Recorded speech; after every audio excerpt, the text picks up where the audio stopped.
rey dice, no, juzguen ahora de traición, leyes es post facto, exactamente igual que esto. Esto para que lo piensen, chicos.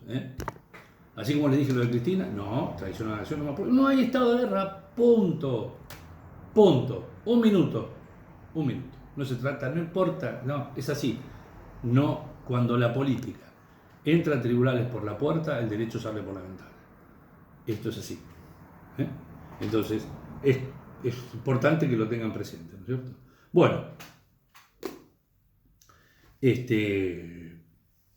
después vamos a ver cómo, de alguna manera, por toda esta parte de historia que yo le he dado, ¿por qué? Porque después el tema de cuándo viene de alguna manera la limitación, cuando viene la etapa de la codificación, la parte del iluminismo, ¿no es cierto?, donde la parte de la codificación con Napoleón, y ahí de alguna manera comienza entonces sí a tener la limitación en cuanto a lo que era la traición, ¿no es cierto?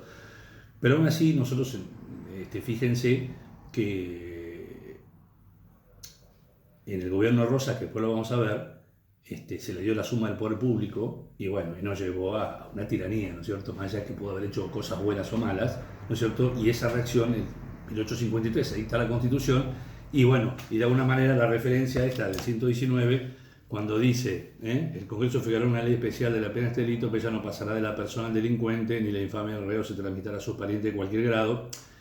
Si bien era un tema interno, si bien está definiendo a la traición, cuando hay un problema con las naciones extranjeras, esto era un poco para evitar lo que hacía Rosas cuando a un opositor lo juzgaba o lo fusilaba y por ahí fusilaba al hermano o al vecino, lo desterraba.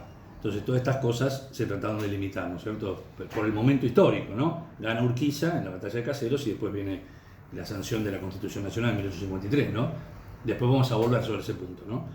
Pero quiero que vean entonces, ustedes recuerden bien, entonces, el delito de traición está definido en la Constitución, en el artículo 119, porque es una garantía que tenemos todos los ciudadanos para saber que traición a la nación es esas dos cosas: tomar las armas contra la nación o unirse a los enemigos prestándole cualquier tipo de ayuda o socorro. Esas dos cosas, no ser un opositor. Bueno, vamos a ver que en este tipo de los delitos políticos, ¿no es cierto? Es decir, se los llama delitos políticos porque hay, de alguna manera, hay cuestiones políticas, ¿no es cierto?, que vamos a ver también con la rebelión, ¿no?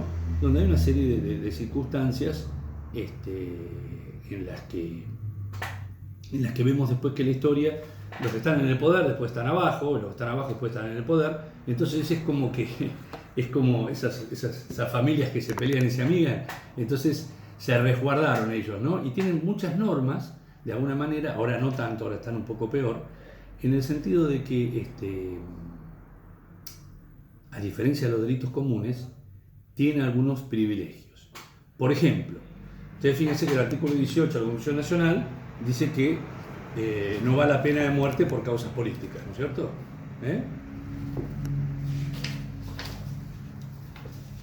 Fíjense el 18.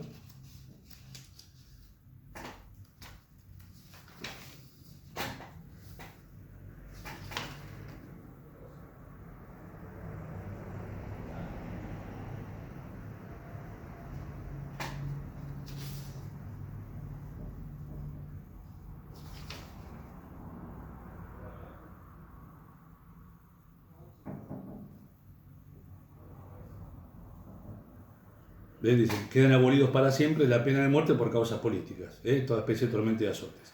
Es decir, por causas políticas no puede aplicarse la pena de muerte. Bueno, ¿qué más? Ustedes fíjense que la reincidencia no se aplica para delitos políticos. El artículo 50...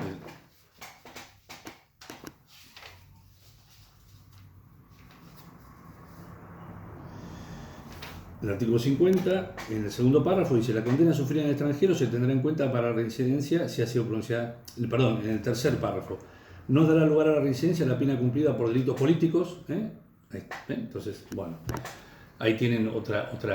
Y fíjense qué importante, ¿no? Porque realmente es un privilegio, ¿no?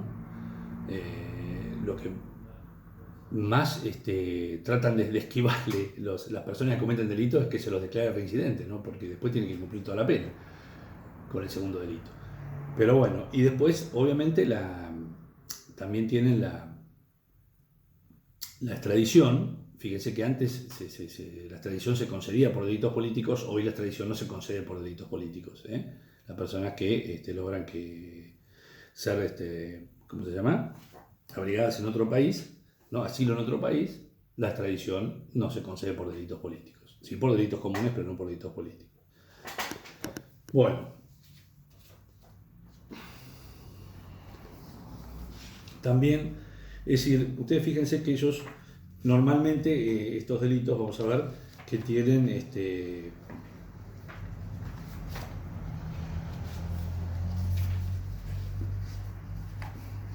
tenía normalmente, es decir, si bien tanto el presidente de la Nación como los gobernadores de provincia tienen la facultad de indultar, normalmente se hacía por cuestiones políticas. Hay indultos a particulares, pero normalmente se hacía por delitos políticos. Y ahora con este nuevo artículo 36 de la Constitución Nacional, entre los 9 derechos y garantías, dice: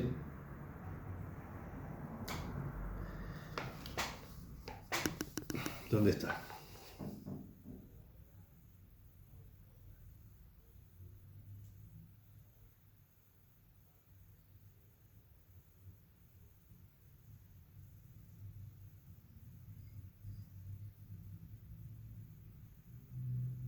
Acá está, ¿ven?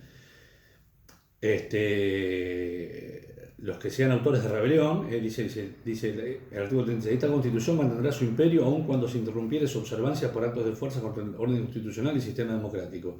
Estos actos serán insanablemente nulos. Sus autores serán pasibles de la sanción prevista en el artículo 29, inhabilitados a perpetuidad para ocupar cargos públicos y excluidos los beneficios del indulto y la conmutación de penas. Es decir, ustedes saben que vamos a ver después, cuando veamos la rebelión,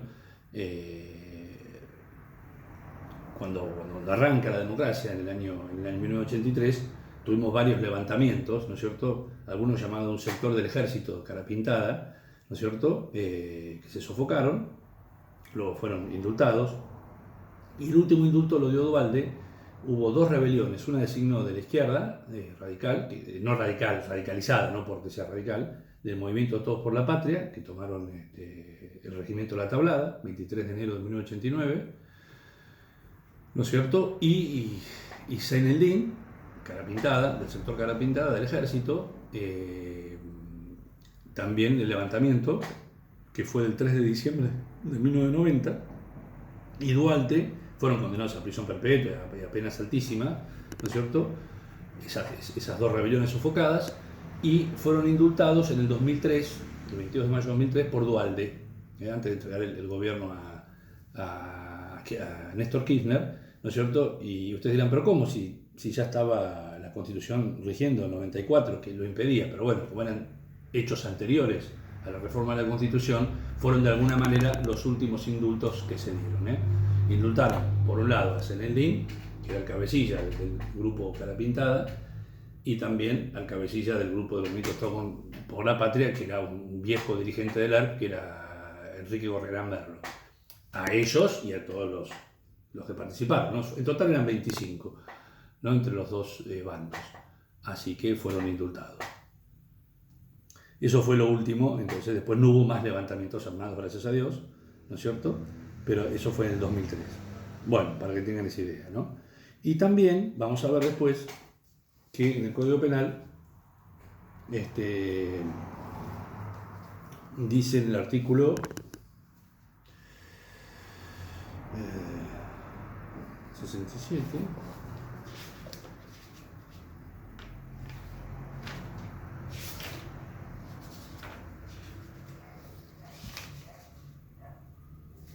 fíjense, en el artículo 67, en cuanto a la prescripción, dice que la prescripción se suspende en los casos de delitos cometidos en el ejercicio de la función. No.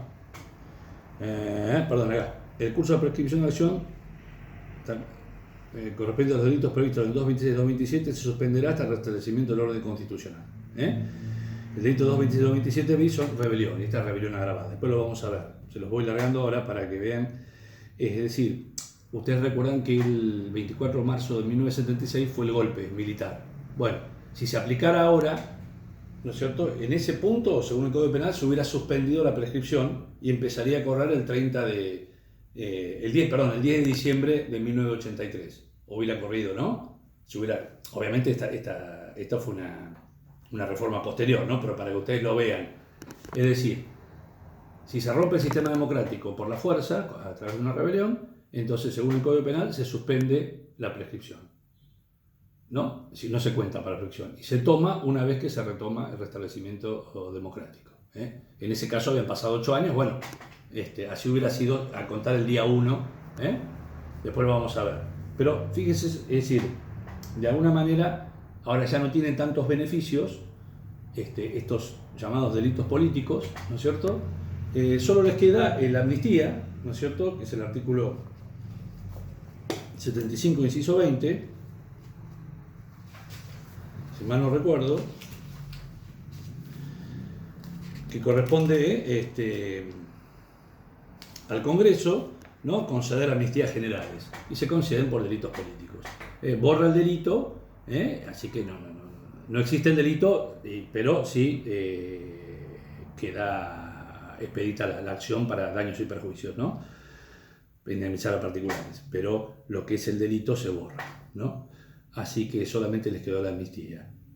Entonces, la extradición no se comete por delitos políticos, no se concede por delitos políticos, no hay pena de muerte por causas políticas, la reincidencia no se toma en cuenta el delito político para la reincidencia, Es decir, supónganse que Seyneldin y murieron ahora, ¿no?, por enfermedades diversas, ¿no?, Seyneldin y Gorriarán Merlo. Supónganse que ellos salieron, ¿no?, fueron indultados, bueno, estaban cumpliendo pena. Supónganse que hubieran cometido un robo o una estafa, es decir, no hubieran sido considerados reincidentes por el delito que habían sido condenados a perpetua, ¿no?, por rebelión, homicidios. Por el carácter político es indudable eso. Entonces no se hubiera tenido en cuenta para reincidencia. Capaz que otro tipo que cometió un robo anterior comete un robo, es reincidente y no sale. Fíjense qué injusticia, ¿no? Pero bueno, para que ustedes se den la idea. Entonces, los delitos políticos, la extradición no se concede por delitos políticos. Según el artículo 18, no hay pena de muerte por delitos políticos. La reincidencia no se tiene en cuenta el delito político. Y le queda la amnistía, que siempre se concede por delitos políticos, ¿no? Cuando hay, la última fue en el año 73, una amnistía general, que bueno, en esa época estaba la guerrilla, se amnistió a muchísima gente, bueno. Pero fíjense que ya no tienen los beneficios del indulto y conmutación de pena, y en el tema de la prescripción se suspende, una vez roto el orden constitucional por una rebelión, se suspende hasta el restablecimiento del orden constitucional. Esto es importante que lo sepan para que vean las diferencias con los delitos comunes, ¿no? Es decir, ya no tienen tantos privilegios. Bueno, vamos entonces ahora a traición a la nación. Bueno, tenemos que ir al artículo 214,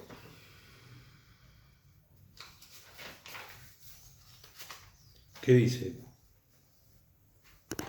será reprimido con reclusión o prisión de 10 a 25 años o reclusión o prisión perpetua, y en un otro caso inhabilitación absoluta perpetua, siempre que el hecho no se haya comprendido en otra disposición de este código, todo argentino o toda persona que deba obediencia a la nación por razón de su empleo o función pública, que tomare las armas contra esta, si no hubiera a sus enemigos o les prestare cualquier ayuda o socorro.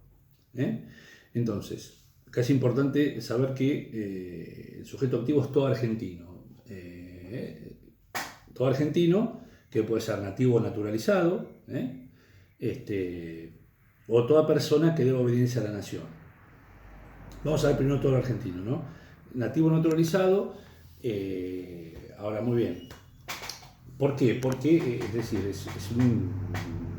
nosotros tenemos el deber de no traicionar, al contrario, de defender nuestra nación, ¿no es cierto? Y bueno, todo argentino nativo naturalizado. ¿Y qué pasa con la doble nacionalidad? Ustedes saben que en nuestro país está escrito al sistema del ius soli, ¿no? Son argentinos nacidos en el suelo argentino, ¿no? Y no en el ius sanguinis como Francia, por ejemplo, que son los hijos de los franceses son considerados franceses aunque hayan nacido en otro país, ¿no? Pero bueno, ustedes fíjense que hay argentinos que tienen antepasados italianos, se han hecho ciudadanos italianos, ¿no? Y lo mismo que españoles. La Argentina no se opone a esos tratados, es decir, Argentina no acepta la doble nacionalidad, pero no se opone a que argentinos adopten otra nacionalidad en su beneficio. Pero el día de mañana, si tuviéramos una guerra con España, no pueden decir que tienen la nacionalidad española, como si fueran un combatiente. No pierden su condición de argentinos, ¿no? Es decir, no acepta la nacionalidad, es decir, la permite que ellos puedan ser además ciudadanos italianos, pero mañana si hay una guerra no pueden ampararse con Italia, por ejemplo, que son italianos, porque no perdieron su condición de argentinos. No acepta esa doble nacionalidad. Entonces, bueno, eso para que quede claro. Y después vamos a ver del 2.14 nos tendremos que ir porque es todo argentino, fíjense, dice, o toda persona que deba obediencia a la nación por razón de su empleo o función pública, dice que tomare las armas contra esta, o se unir a sus enemigos, o les prestare cualquier ayuda o socorro. Es evidente que la otra persona nunca puede ser un argentino, porque no estaría repitiendo el legislador lo mismo, ¿no? Se está refiriendo a un extranjero, ¿no? Entonces, los extranjeros también cometen este delito. Vamos a ver, no es muy didáctico el código acá porque tenemos primero este extranjero, acuérdense, no equiparado al argentino, es un extranjero que en razón de su empleo o función pública se lo equipara al argentino, que podría ser un agregado militar, ¿no es cierto?, que viene a dar clases al colegio militar, por ejemplo. Entonces, es una persona en la que, de alguna manera, si nos llegara a traicionar, estaríamos muy embromados, con lo cual, entonces, la ley lo compensa equiparándolo a todo argentino, ¿no? Y después vamos a ver más adelante, el artículo 218, después viene la traición agravada y conspiración, y después dice el 218, se aplicará asimismo a los extranjeros residentes en territorio argentino, salvo lo establecido por los tratados o por el derecho de gente acerca de los funcionarios diplomáticos y de los nacionales de los países en conflicto. Esto parece un trabalenguas, pero no. ¿Qué está diciendo? Los extranjeros residentes que residen acá, ¿no es cierto?, también cometen traición. Dice, en este caso se aplicará la pena disminuida conforme a lo dispuesto por el artículo 44. Se aplica como si fuera la tentativa. Si ustedes hacen un número, son como la mitad, se les perdona la mitad de la pena, más o menos, ¿no?, por llamarlo así, para que vean, ¿no? Deben obediencia a la nación la mitad que los argentinos, ¿no?, de alguna manera. Entonces, si es consumado, se le va a aplicar la tentativa al extranjero residente. Y cuando habla de dice, salvo lo establecido por los tratados o por el derecho de gente acerca de los funcionarios diplomáticos, estos son, acuérdense que los funcionarios diplomáticos que están acá en Argentina en realidad no están, acuérdense de la extraterritorialidad de los fueros, están exentos de jurisdicción y no pueden ser arrestados. Entonces, no cometen traición. Y tampoco los nacionales de los países en conflicto. Si nosotros estamos en guerra con Inglaterra, si apresamos a un inglés no le podemos acusar de traición. Es un combatiente el inglés. ¿Se entiende, no? Entonces tenemos argentinos, todo argentino nativo naturalizado, comete el delito de traición. Doble nacionalidad, el argentino tiene una nacionalidad, es italiano. Está bien, la Argentina se lo permite, tiene tratados firmados con España e Italia que de alguna manera ellos le pueden dar la ciudadanía, española o italiana. Pero si mañana abre un conflicto en alguno de estos países, ellos no pueden alegar que son españoles. Sería traición a la nación.